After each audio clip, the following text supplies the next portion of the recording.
Hi, Gene Burnett from GeneBurnett.com. Yeah, I thought we'd talk a little bit today about principle-based Tai Chi versus form-based or technique-based Tai Chi. There are different ways to approach this stuff, and I personally like principle-based Tai Chi, and that is where you're applying general principles, learning general principles from specific movements that can then be applied in a whole bunch of different ways, and having like an emphasis on that and actually focusing on that in your practice. A form-based Tai Chi to me is about correct form, and the object is to be in the right place at the right time and have a certain look depending on your style of movement. It might be more like this, or it might be more like this, or it might be small frame, or all kinds of different ways to do it. But the idea in form-based Tai Chi is that you conform to this form and it will look good. So the important thing is things like timing and structure, and there's posture and relaxation and flow and stuff in the movements, but the emphasis is on the look and formal presentation of it.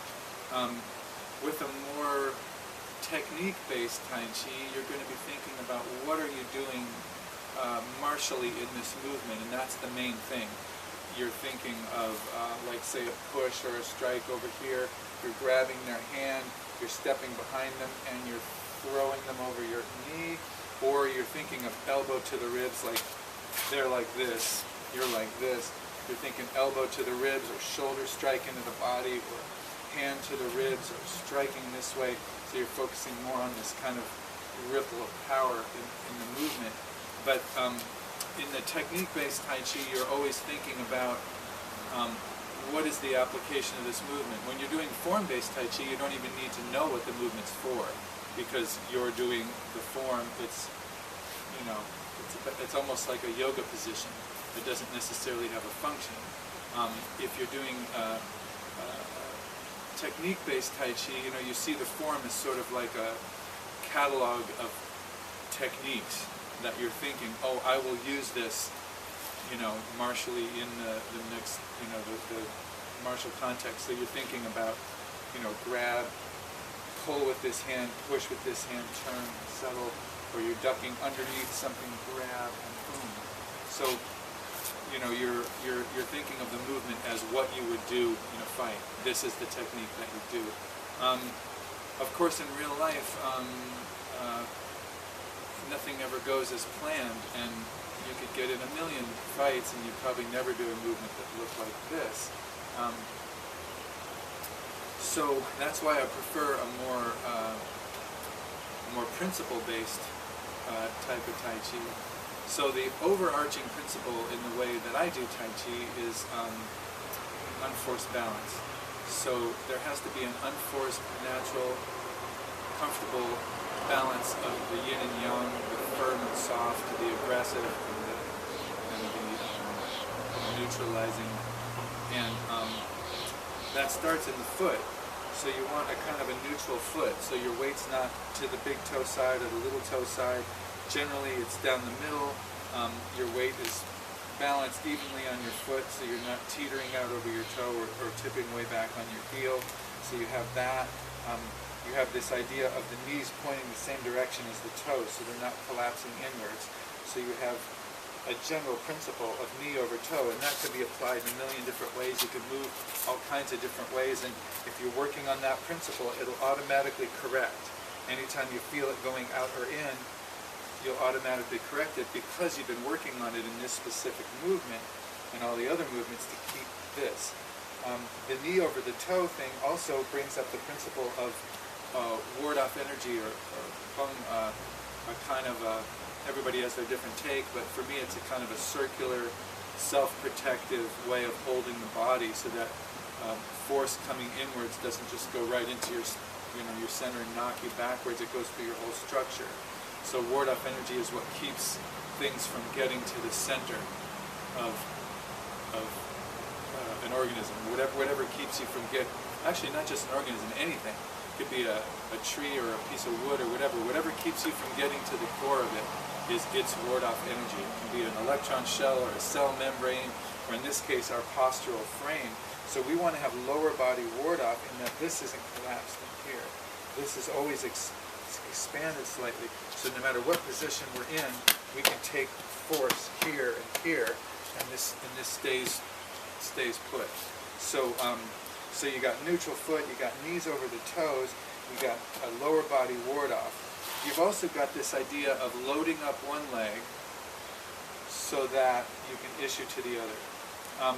In some styles, they sort of step with their weight when they do a forward step. Our particular style, we drop the weight into this leg, open this hip out, and step here, so that now this leg is loaded, we can shift the weight and turn. So, shift the weight and punch, shift the weight and do this movement. It's not that you necessarily want to do that exactly in real life situation, it's just that it's a training in the principle of loading up that leg and then going. So if you're moving around a lot like this, I'm loading up that leg, loading up this leg. I'm used to being able to be completely on that one leg and keep that balance there so that it can then move from there. So we work on that principle of good alignment, taking the weight, lowering it into that leg. Now we've got a leg coiled with energy in that leg, potential energy here. So we're going to push it up like this. Another principle that's important, rooted in the feet, powered by the legs, directed by the waist. In this case, the hips are going to turn as well, and then released through the spine and issued out through the shoulder, elbow, wrist, through the arm. So the principle of this ripple of power moving through the body. That's something we learn in this movement, which can be applied in a whole bunch of other movements and different ways of moving, but the ripple comes from your legs. Feet, leg, boom, waist, hand. Not this. Not moving around from up here, but from the body. So another principle. Another principle is that we don't want the pelvis to tip way forward like that or tuck way far like this, keeping kind of a neutral, balanced pelvic area. So there's some relaxation in here and some neutrality, so that when I issue or receive force, it can go firm and solid, or it can be really soft and yielding and really loose and relaxed, and a lot of movement can come from there. So the principle is to try to keep it as neutral as possible, which brings up another principle of everything in the body, trying to keep it as neutral and comfortable as possible. You have to commit to do a movement, so I can't be completely neutral when I'm committed, but I can be as neutral as possible, and when I finish the movement, I can then return to as neutral and comfortable as I can.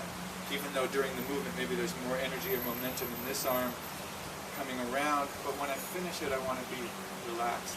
So that's another principle, the principle that I talked about in a recent video of readiness, issuing energy of some kind and then recovering afterwards. Gets you used to the idea of a recovery afterwards instead of holding on tense afterwards. So that applies to daily life as well as to martial arts, so that when you do the strike or you do the movement, you're not holding onto it like this, but and then you're relaxed. So it's like a whip, it goes through you and then it's relaxed again. So that's still another principle. Another principle is the uprighting spine, the spine that seeks the upright, not held upright. It's not like I'm holding my posture upright all the time like this. It's that it's seeking the upright. So there's a necessary distortion of the upright posture in order to move. You're always doing something at hand, there's tasks and you have to do, or if you're fighting, you're moving, you're going in, out, moving your body in different angles. So we want to have an uprighting spine so that it's seeking the vertical. Especially at the end of movements, you can assert that. So at the end of the movement, there you've got the upright spine. Maybe in the movement there might be a little wiggle to it, but when you finish it, you return to the upright spine. Shoulders down. We're trying not to lift and tense and move from the upper body and the shoulders here. We want to keep our shoulders down. We want to keep the elbows relaxed and down. They tend to protect the ribs. Most mammals have their bellies facing the ground and their elbows automatically protect their ribs. We're upright, so our vulnerable areas are vulnerable. So we want to keep our elbows down as much as possible. Sometimes they come up for a second, but not up like this. Sometimes they come up, but they're never too far from being able to protect the ribs and protect the body. Hands are soft and relaxed and comfortable until they're firm. So they may be a little firm at the end, but then soft and comfortable again. So this idea of returning to a neutral, comfortable position, the strike comes, the energy goes through, but then it's relaxed again. So the palms and hands are generally slightly rounded and relaxed. You may notice that you do this. I do this sometimes myself. I have this kind of curve in my hand like that. And what I want to do is have it be more even and more relaxed like this. So I made a video about this a while back, but just briefly, if you think of your hand as like a paintbrush, like this, and concentrate on the index finger and the pinky as though they're like the ends of the paintbrush. Imagine the middle part of the brush was taken away. So all you had was these two fingers here. So if you focus on those two while you do the movement, the middle two will take care of themselves. See, I'm thinking in my mind that I'm doing this. Rock and roll. I'm thinking that I'm doing this, but if I relax the middle two fingers, see, I don't get that index finger leading the way thing. I get the whole hand. So while internally it feels like this, I'm actually just letting the middle fingers go and follow the inner and outer fingers. So that's another principle too. Relaxed, soft hands. There, you know, sometimes you do a hook or sometimes you do a punch, but afterwards it relaxes again. Now we're also looking at dimmer switch. So we're not sinking and then shifting and turning. We're going to sink slowly, feeling that weight going down, and then we're going to push up slowly, and then we're going to turn, and then we're going to sink and settle. Now, as I've said many times, some young family styles don't permit the rise and fall and the open and close so much, and the acceleration and deceleration, but in this style we do. It's called the double yang style of Chung Ta Chen, Master Chung Ta Chen, if that matters to anybody. I'm going to put this on a dimmer switch so I can come down and up, and I can take that step back if I need to. And then once I do my weight shift, I'm pushing. In our case, we're allowing a slight rise by not letting this knee go forward too much. And an acceleration phase here, and then a deceleration phase. So there's no stopping, but it's not one consistent speed all the time. It accelerates and decelerates. There's sort of gathering, pausing moments, and then forward movements.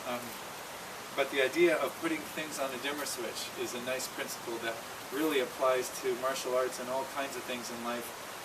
If you have your capacities on a dimmer switch, you can dial in the amount that's needed. You don't want to overkill or underkill, or put too much energy or too little energy into a given movement, because that's it's out of balance. So we want to keep that dimmer switch going so that we can dial in the amount that we want. A little bit of space in here, space around the joints so that we have loose and open, connected feeling. Also this idea of once you have your posture, then you can relax your muscles and soften.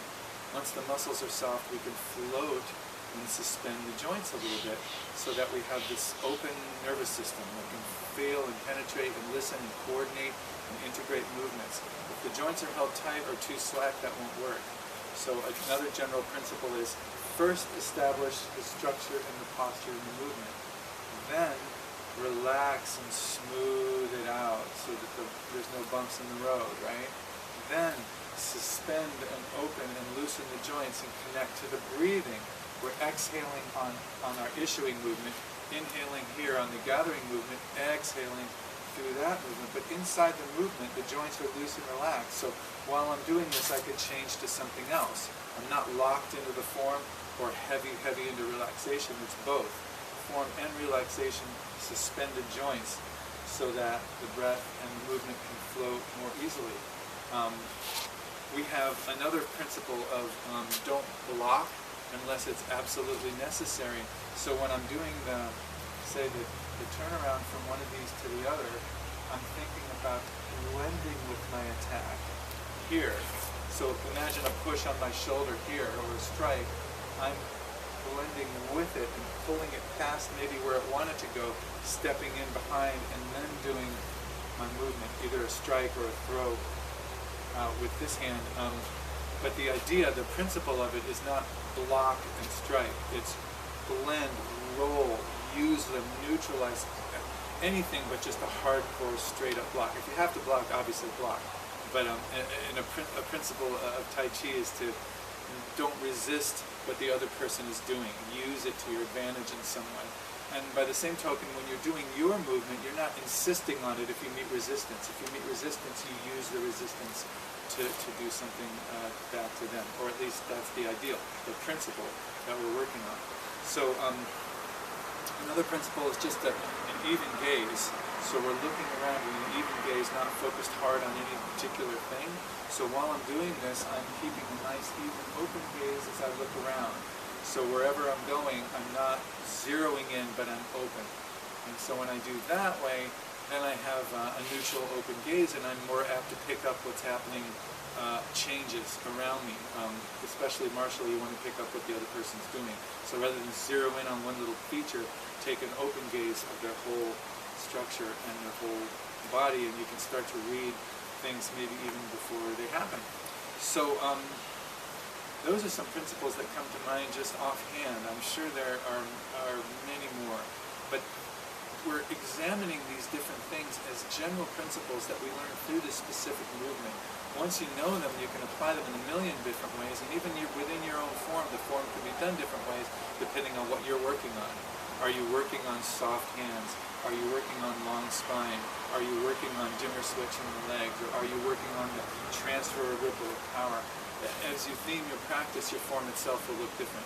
So it's not so much based on perfect form, and it's not based on this as a catalog of martial techniques. It's based on principles, ways to move, ways to breathe, ways to stand, ways to fight, ways to deal with life that are more balanced. Because again, the cardinal principle, at least the way I do it, is unforced balance, Tai Chi, yin and yang.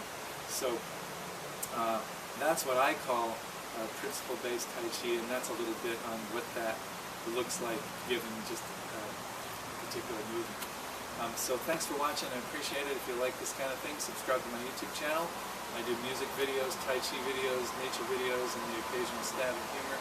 I also have a website, Burnett.com, with more information there about me and what I do. So thank you for watching.